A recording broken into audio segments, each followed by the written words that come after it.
दोस्तों, आज की अद्भुत कहानी सुनने के बाद आप अपनी जिंदगी का समय यूं ही गंवाना छोड़ देंगे। जिंदगी के हर एक सेकंड, हर एक मिनट की कीमत क्या होती है, इस विषय पर आज एक प्रसिद्ध भिक्षु की कहानी मैं आपको सुनाऊंगा। तो चलिए उस अप्रतिम कहानी की शुरुआत करते हैं।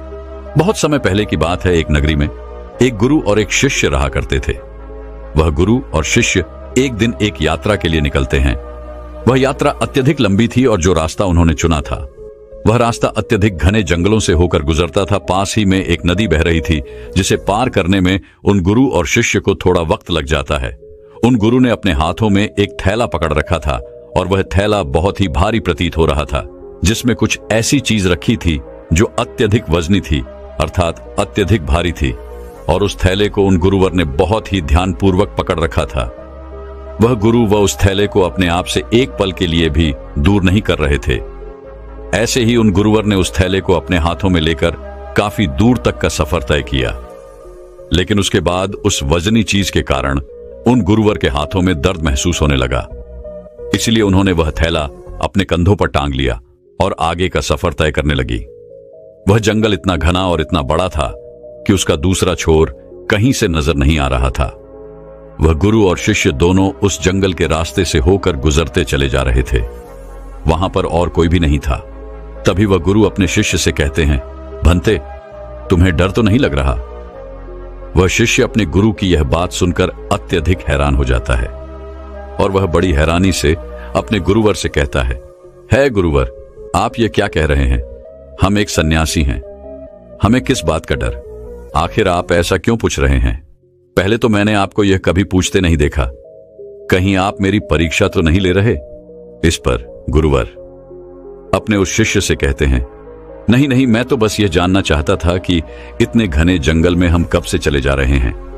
हो सकता है तुम्हारे मन में डर पैदा हो रहा हो, इसलिए मैंने बस तुमसे पूछ लिया। इस पर शिष्य कहता है, गुरुवर, आप ही ने तो सिखाया है यह सब कुछ नश्वर है, तो फिर मुझे किस बात का डर होगा? नहीं, मेरे पास कुछ ऐसा है जिसे खोने का मुझे डर हो, तो फिर भला मैं किस बात से डरूंगा? आपने शिष्य की यह बात सुनकर वह गुरुवर कहते हैं, अच्छा ठीक है, चलो आगे बढ़ते हैं। इतना कहकर वह गुरुवर और वह शिष्य आगे की ओर बढ़ने लगे। देखते ही देखते रात हो चुकी थी।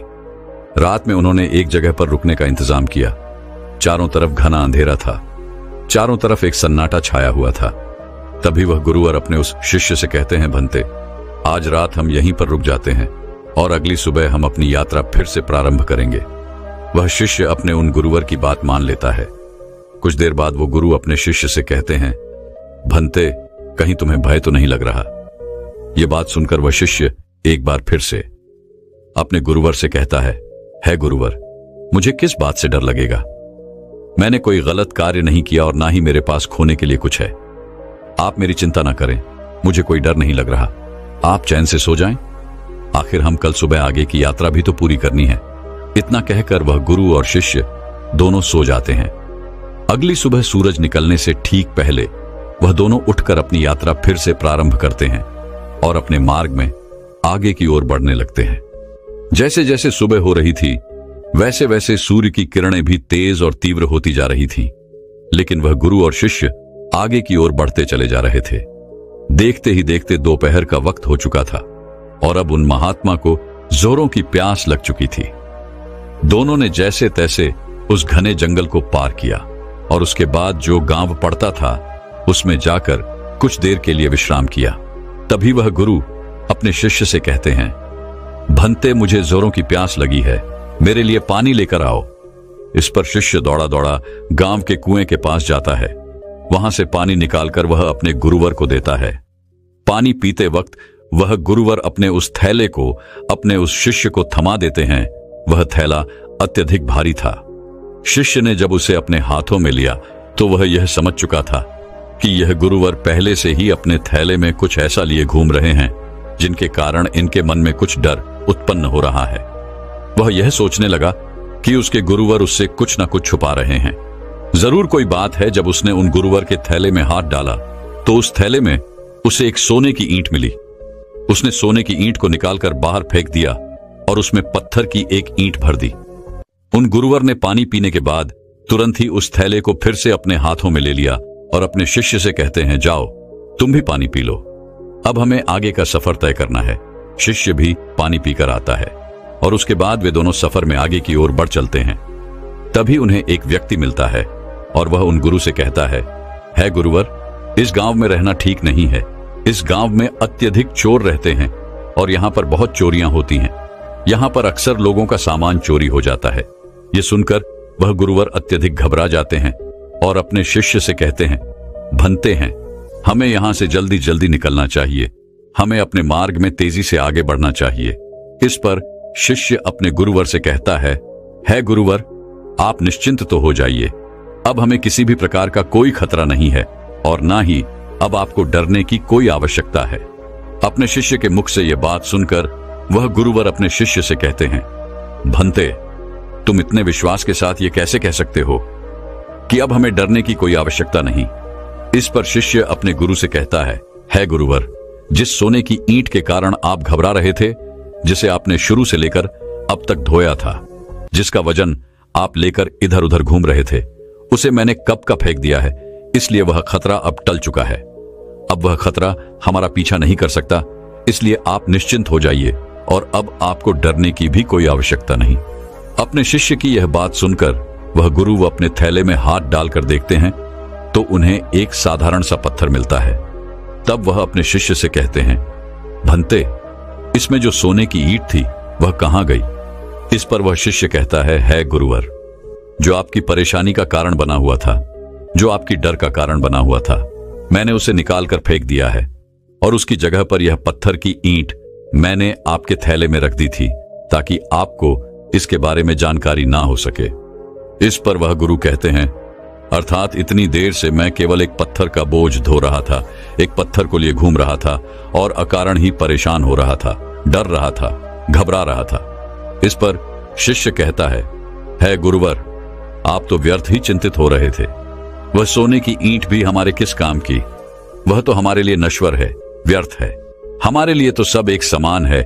इस पर वह गुरु अपने उस शिष्य से कहते हैं, भंते, तुम सही कहते हो, मैं तुम्हारी बात समझ चुका हूं। तुमने एक शिष्य होकर मुझे इतनी अच्छी सीख दी है। मैं तुम्हारी समझदारी से अति प्रसन्न हूं। मुझे खुशी है कि तुम मेरे शिष्य हो। इस पर वह शिष्य कहता है गुरुवर, आप ही ने सिखाया था, भय जैसी कोई चीज नहीं होती। यह तो हमारी मान्यता है जिसे हम कई वर्षों से यूं ही मानते चले आ रहे हैं। लेकिन यदि हम ध्यान से वास्तविकता को देखेंगे तो सत्य का झात होगा कि ऐसा कुछ नहीं होता। यदि व्यक्ति के भीतर भय बसा हुआ है तो कोई भी चीज उसे डरा सकती है, और यदि व्यक्ति भीतर से कमजोर नहीं है, ताकतवर है, तो उसे कोई नहीं हरा सकता। जरूरत है तो खुद को यह बताने की कि हम जो कुछ भी सोच रहे हैं, हमारे भीतर जो कुछ भी चल रहा है, ये सब एक कल्पना है और कुछ नहीं, जिसे हम बेवजह ही कई वर्षों से ढो रहे हैं, इसका वजन संभाल रहे हैं। एक बार की बात है, एक बार एक गुरु अपने सभी शिष्यों को उपदेश दे रहे थे। तभी उन सभी शिष्यों में से एक शिष्य अपने गुरु से पूछता है गुरुदेव, क्या यह जरूरी है कि हम समय रहते अपने कार्य को पूरा कर लें? हम उसे बाद में भी तो कर सकते हैं, हम उसे बाद में क्यों नहीं कर सकते? इस पर वह गुरु अपने उस शिष्य से कहते हैं, भंते, समय के साथ अगर तुम हर कार्य को करते हो तो जीवन में तुम्हें उसका वैसा ही लाभ भी मिलेगा और तुम आगे की ओर बढ़ते चले जाओगे।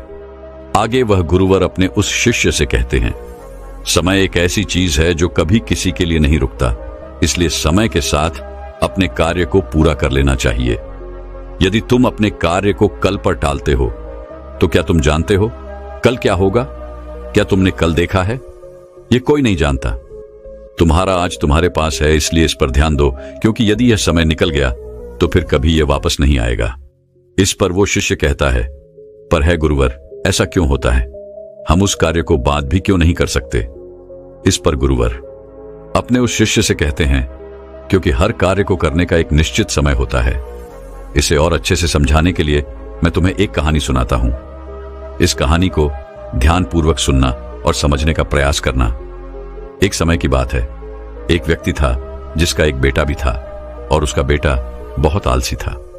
वह कभी भी किसी कार्य को समय पर पूरा नहीं करता था। एक काम करता और उसके बाद वह भाग जाता और घर पर भी वह वापस नहीं आता। इसी तरह उसका कार्य अधूरा रह जाता। जब वह अगले दिन उस कार्य को पूरा करने जाता तो उसका काम और भी ज्यादा बढ़ जाता।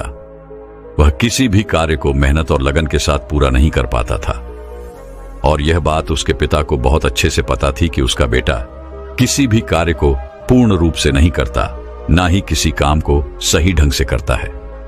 इस कारण वह व्यक्ति अत्यधिक चिंतित रहता।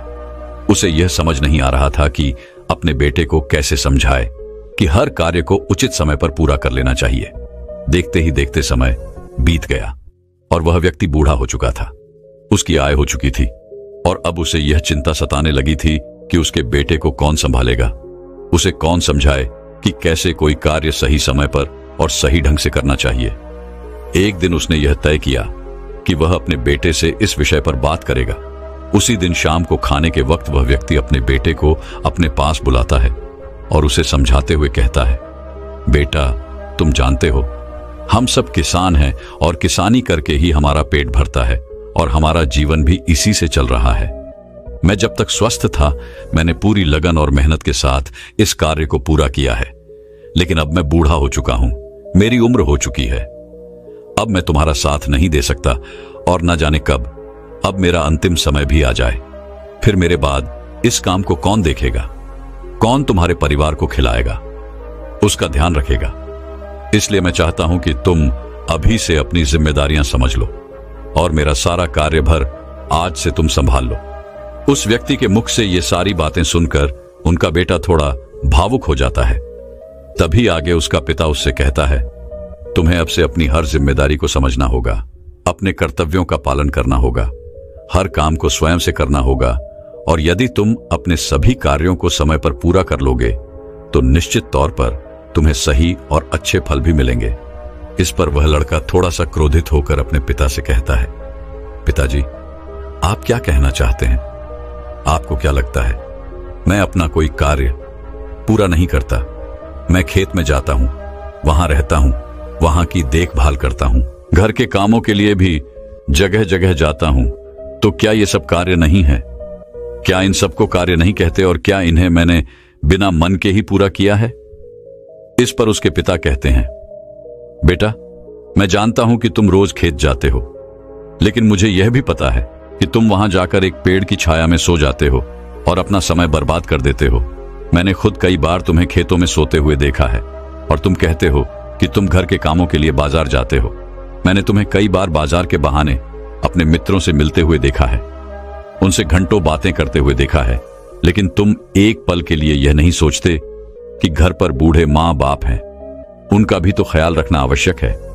अपने पिता के मुख से यह सारी बातें सुनकर वह लड़का शांत हो जाता है, क्योंकि उसके पास अब कहने के लिए कुछ नहीं बचा था। वह चुपचाप अपने पिता की बात सुनता है।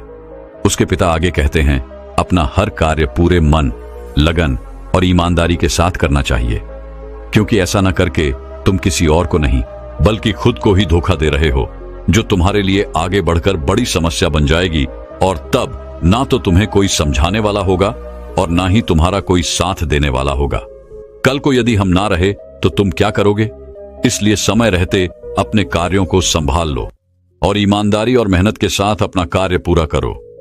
मेरा काम तुम्हें केवल मार्ग दिखाना है और मैं तुम्हें केवल मार्ग ही दिखा सकता हूं। उस पर तुम्हें खुद ही चलना होगा, उसका अनुभव तुम्हें खुद ही प्राप्त करना होगा और यह सब तुम पर निर्भर करता है। यदि तुम मन, लगन और ईमानदारी के साथ अपना कार्य करोगे तो तुम्हारा मन हमेशा प्रसन्न रहेगा, तुम हमेशा खुश रहोगे, क्योंकि तुमने अपने कार्य में अपना 100% दिया है। इसलिए तुम समय के साथ आगे भी बढ़ते चले जाओगे और यदि तुम समय बर्बाद करोगे तो समय भी तुम्हें एक दिन अवश्य बर्बाद कर देगा, क्योंकि समय किसी का इंतजार नहीं करता। इसलिए अपनी गलतियों को समझो, उन्हें सुधारो, अभी भी समय है। इतना कहकर उस लड़के के पिता वहां से चले गए और वह लड़का भी अपने कमरे में सोने चला गया। लेकिन अब भी वह लड़का अपने पिता की बातों पर ध्यान नहीं देता। ऐसे ही कुछ दिन और बीत गए। कुछ दिनों के बाद उसके माता पिता की तबीयत अचानक खराब हो गई और उनकी अचानक मृत्यु हो गई। माता पिता के जाने के बाद वह पूरी तरह से अकेला हो चुका था। अब उसके साथ कोई नहीं था, उसका किसी चीज में मन नहीं लगता। वो रात रात तक जागता रहता, सोचता रहता कि उसने क्यों अपने पिता की बातें नहीं मानी। यदि उसने अपने पिता की बात मान ली होती तो आज वह हर कार्य को पूरे मन लगन और ईमानदारी के साथ कर पाता। लेकिन जब भी वह कोई कार्य करने जाता तो उसे कुछ आता ही नहीं था, क्योंकि उसने तो कभी ठीक ढंग से काम किया ही नहीं था। इस कारण उसे कुछ भी झांत नहीं था, उसने कुछ सीखा ही नहीं था। देखते ही देखते ऐसे ही समय बीत रहा था और वह जिन मित्रों के साथ घूमा करता, बातें किया करता, वह भी अब धीरे धीरे कामों पर जाने लगे थे और किसी के पास एक दूसरे के लिए इतना समय भी नहीं था कि वो एक दूसरे के साथ बैठकर बातें कर सके। समय बिता, वो जब एक साथ मिलकर बातें करते तो वे सभी केवल अपने कामों की ही बात किया करते थे। लेकिन वहां पर यह लड़का बिल्कुल चुपचाप रहता, क्योंकि इसने अपने जीवन में कुछ नहीं किया था, जिस कारण ये वहां से क्रोधित होकर वापस चला जाता है और अब उसे पछतावा होता है कि उसने अपने जीवन में कुछ नहीं किया, जबकि उसके सारे मित्र धीरे धीरे आगे बढ़ रहे हैं। वह अपने जीवन में कुछ अलग कर रहे हैं और वह अब भी वहीं का वहीं है। उसने तय किया कि अब से वह खेतों में खूब मेहनत करेगा, जैसा उसके पिता ने कहा था। पूरी लगन और मेहनत के साथ वह अपने कार्य को पूरा करेगा। अगले दिन से उसने खेतों में जाना शुरू किया और अपने कार्य को करने का प्रयास किया। लेकिन उसने तो पहले कभी किसी कार्य को किया ही नहीं था, जिस कारण उसे यह समझ नहीं आ रहा था कि वह क्या करे, कैसे करे, जिस कारण निराश होकर वो वापस घर लौट जाता है और रात के बाद वो अपने मित्रों के बारे में सोचता है कि सब कुछ काम कर रहे हैं, कुछ अलग कर रहे हैं, वे सब आगे बढ़ रहे हैं और मैं अकेला हूं। मेरा साथ देने वाला कोई नहीं है। मैंने अपने जीवन में कुछ नहीं कर पाया। यदि मैंने अपने पिता की बात मान ली होती तो आज मैं भी अपने जीवन में कुछ कर रहा होता। यह सोचकर वह अपने पिता को याद करने लगा और फूट फूट कर रोने लगा। उसने अपने पिता की एक भी बातों पर अमल नहीं किया था और यही वजह थी कि आज वह बहुत चिंतित था, बहुत परेशान था और उसका साथ देने वाला भी कोई नहीं था। वह रात रात भर यूं ही सोचा करता, परेशान रहता, चिंतित रहता और जब सुबह होती तो वह खेतों में जाकर मेहनत करने का प्रयास करता, लेकिन उसे कुछ समझ ही नहीं आ रहा था। एक दिन वह अपने घर पर बैठकर इसी चिंता में डूबा हुआ था। तभी उसे ख्याल आया कि इतना सोचने और परेशान होने से कुछ नहीं होगा। अभी इतनी देर नहीं हुई है, मैं जरूर कुछ कर सकता हूं। मुझे अपने पिता की बातों का पालन करना होगा। मैं जो गलती कर चुका हूं उसे मुझे सुधारना होगा, आगे बढ़ना होगा। उस दिन वह यह तय करता है कि यदि मैंने अब तक कुछ नहीं किया, लेकिन अब मैं अवश्य कर सकता हूं। मैंने अब तक किसी की नहीं सुनी, लेकिन अब मैं दूसरों की बात जरूर सुनूंगा और खूब मन लगाकर मेहनत करूंगा। उसने अगले दिन सुबह से ही अपने खेत पर जाना शुरू किया और अपने आस पड़ोस के लोगों से खेती के बारे में जानकारी इकट्ठा की और जैसा जैसा उसे बताया गया था उसने ठीक वैसा ही किया। उसने खूब मेहनत की। उसने अपने कामों पर ध्यान देना शुरू कर दिया। जो काम उसे नहीं आता था वह उससे किसी से पूछ लेता था और फिर उस पर कार्य करता था।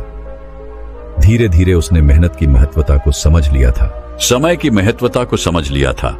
वह धीरे धीरे मेहनत और लगन के साथ अपने कार्य को पूरा करने लगा और ईमानदारी के साथ वह आगे भी बढ़ने लगा। इतना कहकर उन गुरुवर ने इस कहानी को यहीं पर समाप्त कर दिया और आगे अपने उस शिष्य से कहते हैं, भंते, यदि उस लड़के ने सही समय रहते ही अपने पिता की बात माननी होती तो वह पहले ही अपने जीवन में आगे बढ़ चुका होता। उसके लिए तरह तरह के दरवाजे खुल चुके होते। लेकिन जब वह पूरी तरह से टूट गया, हार गया, अपने पिता की बात याद आने पर जब उसे पछतावा हुआ, तब उसे यह एहसास हुआ कि उसने गलती की है और उसे सुधारना चाहिए। यदि उसने समय रहते ही जिम्मेदारियों को समझ लिया होता और ईमानदारी से अपना कार्य किया होता तो उसके लिए भी सब कुछ आसान होता और वह भी अपने जीवन में बहुत आगे बढ़ चुका होता। उन गुरुवर के मुख से यह कहानी सुनकर उस शिष्य को सारी बातें अच्छी तरह समझ में आ चुकी थी। वह शिष्य कहता है गुरुवर, आप सही कहते हैं। जीवन में हर चीज का एक सही समय होता है। हमें समय के अनुसार सब कार्य पूर्ण कर लेने चाहिए, अन्यथा अंत में केवल दुख और पछतावा ही बचता है। आगे वह गुरुवर अपने उस शिष्य से कहते हैं, हमेशा ध्यान रखना, व्यक्ति को सदैव अपने काम के प्रति जिम्मेदारी से अपने कार्य को पूरा करना चाहिए। अपने कार्य के प्रति ईमानदार होना चाहिए, तभी वह जीवन में आगे बढ़ सकता है। अन्यथा इतना कहकर वह गुरु शांत हो गए और वह शिष्य भी अपने और गुरु को प्रणाम करके वापस बैठ गया। तो दर्शकों, चलिए अब जिंदगी से दुखों को पूरी तरह से खत्म कैसे किया जा सकता है, इस विषय पर अगली कहानी की शुरुआत करते हैं। दोस्तों, महात्मा बुद्ध कहते हैं दुख है, और यह सत्य है, हमारे दुख का कारण भी है, यह भी सत्य है, और उसका निवारण भी है, यह भी सत्य है। समस्या है तो उसका समाधान भी है, परंतु हमें हमारे जीवन में केवल दुख और समस्याएं ही दिखाई देती हैं। हर तरफ चारों दिशाओं में हमें केवल दुख और परेशानियां ही नजर आती हैं। इसका समाधान तो कहीं नजर ही नहीं आता। हम चाहे कितने भी समस्याओं का समाधान खोजने का प्रयास क्यों न करें, लेकिन हम उसका समाधान निकाल नहीं पाते, और ऐसे ही धीरे धीरे वक्त बीतता जाता है और एक दिन सब कुछ ठीक हो जाता है। परंतु फिर से हमारे जीवन में दुख और समस्याएं आ ही जाती हैं, और एक बार फिर से हमारा ध्यान केवल उन समस्याओं की तरफ होता है। हमारे पास उन समस्याओं का कोई निवारण नहीं होता। परंतु यह बात भी बिल्कुल सत्य है कि निवारण और समाधान दुख और समस्या में ही निहित होते हैं, और जो व्यक्ति निवारण और समाधान को खोज लेते हैं, उन्हें जो संपदा मिलती है वह यूं ही समय को गुजार देने वालों को नहीं मिलती। मैंने अब तक आपसे जो कुछ भी कहा है, हो सकता है कि आपको ये सारी बातें समझ में ना आई हों, लेकिन महात्मा बुद्ध ने आखिर ऐसा क्यों कहा कि सभी समस्याओं का समाधान उसी समस्या में होता है। चलिए इसे एक कहानी के माध्यम से समझते हैं। बहुत समय पहले की बात है। एक राज्य का राजा बहुत चिंतित था, क्योंकि उसकी पत्नी का जन्मदिन नजदीक आ रहा था। यूं तो कहने को वह राजा था, लेकिन फिर भी उनके वैवाहिक जीवन में हजारों प्रकार की समस्याएं थी। परंतु वह राजा जन्मदिन पर अपनी पत्नी को एक ऐसा उपहार देना चाहता था कि जिससे उनके जीवन में जो दुख है वह कम से कम उस दिन के लिए दूर चला जाए। वह अपनी पत्नी को खुश करना चाहता था, किंतु आपने देखा होगा कि यह कहानी बहुत ही मुश्किल है, क्योंकि हम आज तक किसी को खुश नहीं कर पाए। हम चाहे लाख कोशिशें क्यों न कर लें, लेकिन हम कभी किसी को खुश नहीं कर पाते, क्योंकि यह खुशी हमारे पास नहीं है और ना ही सामने वाले के पास है। जो हमारे पास है ही नहीं, वह हम किसी और को कैसे दे सकते हैं।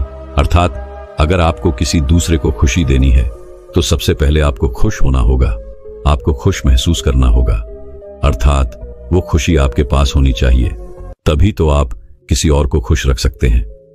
एक दिन राजा ने सभी दरबारियों को दरबार में उपस्थित होने का आदेश दिया, और साथ ही सभी मंत्रीगण भी वहां पर उपस्थित थे।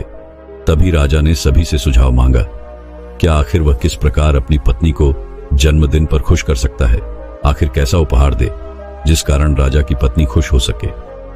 वहां पर उपस्थित सभी लोग अपने मन की बातें राजा से बताते हैं, परंतु राजा को वहां पर उपस्थित किसी भी व्यक्ति का कोई सुझाव पसंद ही नहीं आया।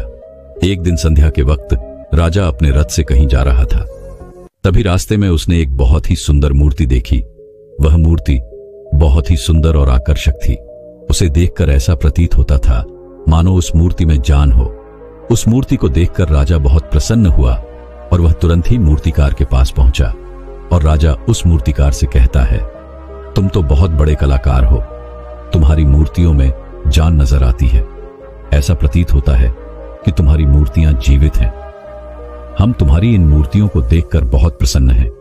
हम चाहते हैं कि तुम्हारी सारी मूर्तियां हमारे दरबार में शामिल हों। यह सुनकर वह मूर्तिकार बहुत प्रसन्न हुआ, जैसे उसे कोई खजाना मिल गया हो। लेकिन तभी राजा ने उस मूर्तिकार से एक और बात कही, देखो, मैं चाहता हूं कि तुम मेरे दरबार में शामिल हो जाओ, किंतु उससे पहले तुम्हें हमारे लिए हमारी रानी की एक ऐसी मूर्ति बनानी होगी जिसे देखकर वह खुश हो जाए और अपने सारे दुख दर्द भूल जाए, और यदि तुम ऐसा ना कर सके तो मैं तुम्हारा सर धड़ से अलग कर दूंगा। राजा के मुख से यह सुनकर वह मूर्तिकार घबरा गया, उसके पसीने छूट गए। वह राजा को मना भी कैसे करे, इसलिए उसने न चाहते हुए भी राजा को स्वीकृति दी थी। राजा उस मूर्तिकार की बात सुनकर बहुत प्रसन्न हुआ और वापस लौट गया। लेकिन उधर दूसरी तरफ जो मूर्तिकार अब तक बहुत प्रसन्न था, जो अपने मन से मूर्तियां बनाया करता था, जो हमेशा खुश रहता था, अब वह दुखी हो गया था। वह गहरे दुख में चला गया था। वह डर के कारण रानी की मूर्तियां बनाना शुरू करता है, परंतु जो भी मूर्ति वह बनाता था उस मूर्ति को देखकर ऐसा प्रतीत होता था मानो वह मूर्ति बहुत दुखी है, उसे किसी प्रकार का कोई दुख है। एक के बाद एक उसने कई सारी मूर्तियां बना डाली, परंतु कोई भी मूर्ति ऐसी नहीं थी जिसे देखकर कोई भी खुश हो सके, जिसे देखकर यह प्रतीत हो कि मानो उस मूर्ति में जान है और वह मूर्ति देखकर कोई भी अपना दुख भूल जाए। और ये इस कारण हो रहा था क्योंकि वो मूर्तिकार भीतर से बहुत दुखी था, जो उसकी मूर्तियों के रूप में स्पष्ट नजर आ रहा था। राजा ने उस मूर्तिकार को 1 सप्ताह का समय दिया था, किंतु 4 दिन तो उसने यूं ही बर्बाद कर दिए।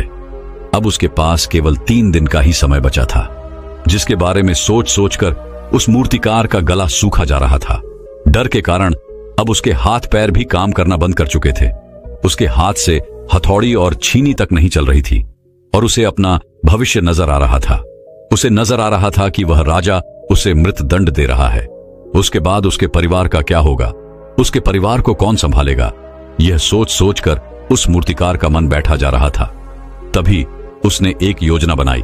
वह अपने परिवार को साथ लेकर रात ही में गांव छोड़कर चला जाएगा। यह सोचकर वह तुरंत घर लौटा। उसने सारा सामान बांधा, अपनी पत्नी और अपने बच्चों को भी तैयार किया। ऐसे ही घर से निकलने वाला था कि तभी उसने देखा कि राजा के सिपाही वहां पर तैनात थे। यह देखकर वह मूर्तिकार और भी घबरा गया। वह समझ नहीं पा रहा था कि क्या करें। यदि वो यहां से भागने की कोशिश करता है और पकड़ा जाता है तो राजा उसके साथ साथ उसके परिवार को भी मृत्यु दंड दे देंगे। वह कुछ समझ नहीं पा रहा था। तभी वह जमीन पर बैठ गया और रोने लगा और अपनी पत्नी से कहता है, अब से तुम्हें ही बच्चों का ख्याल रखना होगा। मेरा और तुम्हारा साथ यहीं तक था, क्योंकि राजा ने जिस प्रकार की मूर्ति का मुझे आदेश दिया है, मैं उस प्रकार की मूर्ति नहीं बना पा रहा, जिस कारण राजा मुझे मृत दंड दे देंगे। वह मेरा सर धड़ से अलग कर देंगे और उसके बाद तो तुम्हें मेरे बच्चों का ख्याल रखना होगा। इतना कहकर वह जोर जोर से फूट फूट कर रोने लगा। देखते ही देखते रात बीत गई और अगले दिन सुबह सुबह उस मूर्तिकार के दरवाजे पर एक गुरु दीक्षा मांगने आए। मूर्तिकार ने उन्हें भिक्षा लाकर दी। फिर तो मूर्तिकार बहुत परेशान लग रहा था, जिसे देखकर वह गुरु व उस मूर्तिकार से कहते हैं, बेटा, हमारे जीवन में दुख और सुख तो आते ही रहते हैं।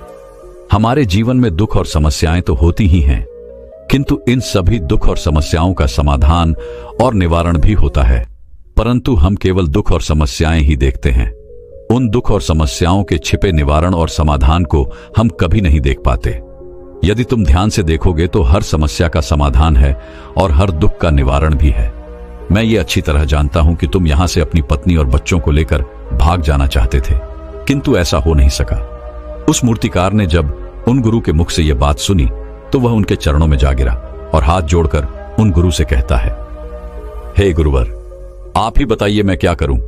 राजा ने मुझे मूर्ति बनाने का आदेश दिया है, किंतु मैं चाहकर भी वह मूर्ति नहीं बना पा रहा, और यदि वह मैंने मूर्ति नहीं बनाई तो राजा मुझे मृत दंड दे देंगे और उसके बाद मेरे परिवार का क्या होगा, उनका ख्याल कौन रखेगा।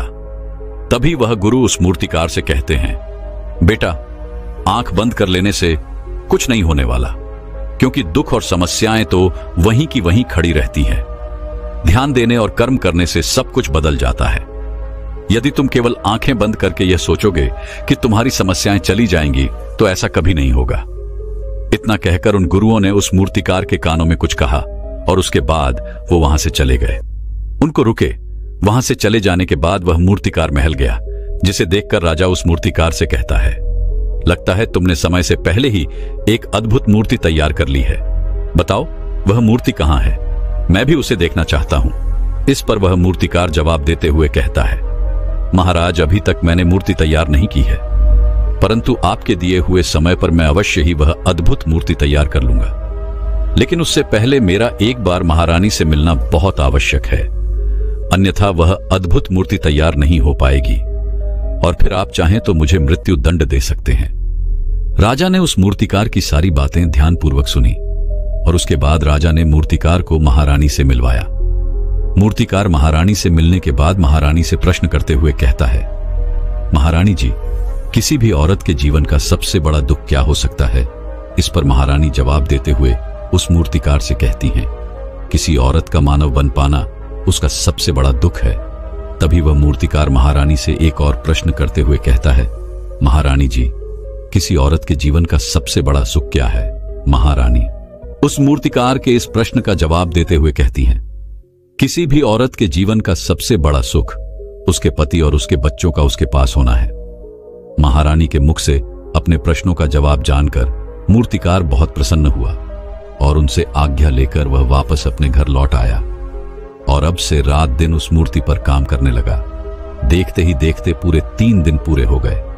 आखिरकार रानी के जन्म दिवस वाले दिन वह मूर्तिकार उस मूर्ति को लेकर राजमहल पहुंचता है। लेकिन अब राजा के मन में यह बेचैनी थी कि पता नहीं उस मूर्तिकार ने आखिर कैसी मूर्ति बनाई होगी, पता नहीं वह मूर्ति महारानी को पसंद आएगी भी या नहीं।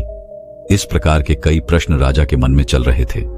राजा के मन की बेचैनी लगातार बढ़ती ही, लेकिन उधर दूसरी तरफ राजा को उस मूर्तिकार पर पूर्ण विश्वास भी था, क्योंकि राजा ने पहले ही उस मूर्तिकार के हाथों की कला देखी हुई थी। इसलिए एक तरफ उनके मन में यह भी विचार चल रहे थे कि उस मूर्तिकार ने जरूर ही अद्भुत मूर्ति बनाई होगी। वह मूर्ति सफेद कपड़ों से ढकी हुई थी। तभी राजा ने उस मूर्ति की ओर इशारा करते हुए रानी से कहा, यह आपका जन्मदिवस का तोहफा है, इसे कबूल करें।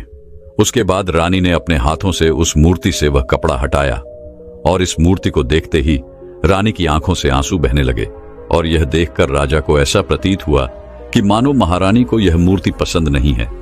इसलिए राजा ने तुरंत ही क्रोधित होकर अपने सिपाहियों को आदेश दिया और उस मूर्तिकार को बंदी बनवा लिया। लेकिन तभी महारानी राजा से कहती हैं, रुकिए, इस मूर्तिकार ने तो मेरा दुख और सुख एक ही मूर्ति में निकाल दिया है। इस मूर्ति में मेरे पति मेरे साथ है और मेरे हाथ में मेरा बच्चा है। इससे सुंदर मूर्ति मैंने आज तक नहीं देखी। यह बहुत ही लाजवाब है, अद्भुत है। इससे सुंदर तोहफा मेरे लिए और कोई नहीं हो सकता। काश ऐसा मेरे जीवन में वास्तव में हो जाए कि मेरे पति भी मेरे साथ हो और मेरे हाथों में मेरा बच्चा हो। महारानी की ये सारी बातें सुनकर और इस मूर्ति को देखकर राजा को अपनी गलती का एहसास हुआ। राजा अपनी प्रजा और अपने साम्राज्य के देखरेख में इतना व्यस्त रहता था कि वह कभी अपनी पत्नी को समय नहीं दे पाता था, जिस कारण राजा की आंखों से आंसू बहने लगे और दरबार में उपस्थित सभी लोग वह मूर्ति देखकर हैरान थे। आज तक किसी ने भी ऐसी सुंदरता और जीवित मूर्ति नहीं देखी थी जिसमें सुख और दुख एक साथ नजर आ रहे हों। उसके बाद उस राजा ने उस मूर्तिकार को रिहा करवाया और उसे ढेरों इनाम दिए और अपने राज दरबार में जगह भी थी। किंतु उस मूर्तिकार ने इनाम स्वीकार कर लिया, परंतु राज दरबार में उसने जगह नहीं ली और हाथ जोड़कर राजा से कहता है, हे महाराज, मेरी आपसे एक विनती है। आपने मुझे चेतावनी दी थी, यदि मैं ये मूर्ति नहीं बना सका तो आप मुझे मृत्युदंड दे देंगे। किंतु मैं आपसे बस इतना ही कहना चाहता हूं कि हम में से चाहे कोई भी प्राणी क्यों ना हो, सभी के प्राण उतने ही कीमती हैं जितना कि आपका या महारानी के है। इसलिए किसी को भी बिना दोष के दंड नहीं देना चाहिए। मेरी पत्नी ने मुझसे कहा था कि राजा की दोस्ती और दुश्मनी दोनों ही अच्छी नहीं है, इसलिए मुझे आपके राज्य दरबार में कोई स्थान नहीं चाहिए। मैं अपनी छोटी सी दुनिया में बहुत खुश हूं। मैं अपने छोटे से परिवार के साथ बहुत खुश हूं। मैं आज तक जो करता आया हूं मुझे वह पसंद है और मैं अपने पूरे जीवन काल वही करना चाहता हूं। मैं जैसा हूं, जिस हाल में हूं, मुझे बहुत प्रसन्नता है कि मैं आज इतना खुशहाल इंसान हूं। अब मुझे आज्ञा दीजिए। इतना कहकर वह मूर्तिकार वहां से चला गया। दोस्तों, इसी प्रकार हमारे जीवन में भी बहुत बड़े बड़े संकट और दुख आते जाते हैं, किंतु वास्तव में तो ये दुख और संकट हमें कुछ सिखाने के लिए आते हैं। किंतु हम तो केवल उन दुख और समस्याओं को ही देखते रह जाते हैं। हम उनका निवारण खोजने का तनिक भी प्रयास नहीं करते और जब हम दुख के समय क्रोध करते हैं तो हम वास्तविकता में अपना ही नुकसान कर लेते हैं। जो व्यक्ति समझदार होते हैं वह अपनी दुख और परेशानियों से ये सबक सीख ही लेते हैं कि उन्हें विषम परिस्थितियों में शांत रहकर उन दुखों का निवारण करना चाहिए, उन समस्याओं का समाधान करना चाहिए। किंतु हम में से अधिकांश लोग यह नहीं सीख पाते और वह लोग दुख और परेशानियों के समय पर क्रोधित हो ही जाते हैं। वह इस बात को अच्छी तरह जानते हैं, क्या हमें दुख और समस्या के समय पर शांत रहना चाहिए और उसका समाधान खोजने का प्रयास करना चाहिए, किंतु हम बार बार वही गलती दोहराते रहते हैं। जब भी हमारे सामने कोई विषम परिस्थिति उत्पन्न होती है तो हम बार बार क्रोधित हो जाते हैं और क्रोध में आकर हम अपना ही नुकसान कर लेते हैं, क्योंकि क्रोध में हम कभी भी कोई चीज सीख नहीं सकते। क्रोध में हमारा मस्तिष्क काम करना बंद कर देता है और उसे केवल वह परिस्थिति नजर आती है, वह समय नजर आता है जो उसके खिलाफ है और जो जीवन के दुखों से, इन समस्याओं से कुछ सीख नहीं पाता। ऐसा व्यक्ति पूर्ण रूप से एक दलदल में फंसे हुए इंसान की तरह है जो परिस्थितियों के दलदल में कुछ इस प्रकार फंस चुका है कि वह वहां से निकल नहीं सकता, फिर वह चाहे कितना भी हाथ पैर क्यों ना मार ले, और वह जितना हाथ पैर मारेगा वह उतना ही उस दलदल में फंसता चला जाएगा। जबकि आपको हाथ पैर ना मार के बल्कि शांत रहकर अपने मस्तिष्क का प्रयोग करना चाहिए और यह सोचना चाहिए कि इस दुख, इस समस्या और इस विषम परिस्थिति का समाधान क्या हो सकता है। किंतु आप तो अपने आप को पहले से ही दलदल में डाल चुके हैं और ऐसी स्थिति में आप बाहर निकलने के बारे में ना सोचकर लगातार और हाथ पैर मारकर आप अपने आप को उस दलदल में और भी नीचे डुबाते जा रहे हैं। तो ऐसी परिस्थिति में आप भला उस समस्या, उस परिस्थिति का सामना कैसे करेंगे, वहां से बाहर कैसे निकलेंगे? और वहीं पर जो व्यक्ति थोड़ा भी जागृत है, जो दुख और समस्याओं का निवारण और समाधान खोजने में वास्तव में अपना समय लगाते हैं, वो ये जानते हैं कि निवारण और समाधान एक हीरे की तरह है। वह हीरे की खान की तरह है।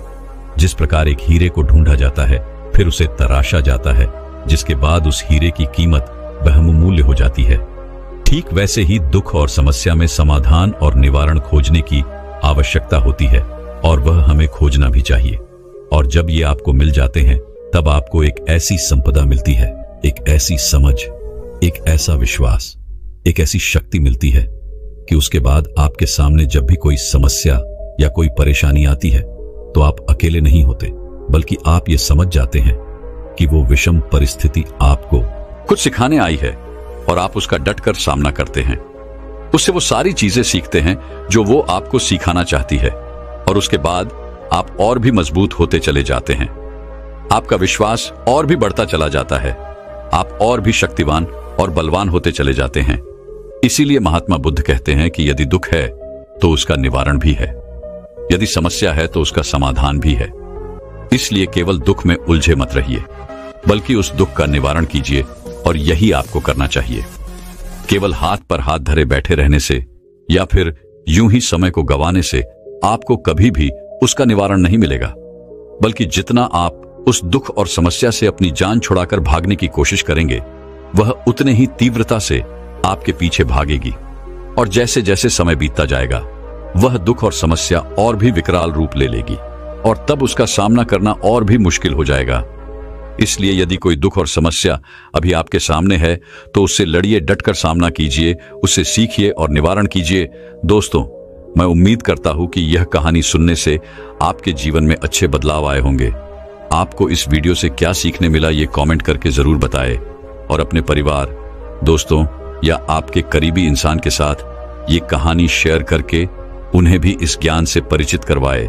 बाकी अगर आपको यह वीडियो दिल से अच्छी लगी हो तभी इस वीडियो को लाइक कर देना और आपने अब तक इस चैनल को सब्सक्राइब न किया हो तो चैनल को सब्सक्राइब भी जरूर कर देना। आपका हर दिन शुभ हो और खुशियों से आपका जीवन भरा रहे। धन्यवाद। नमो बुद्धाय।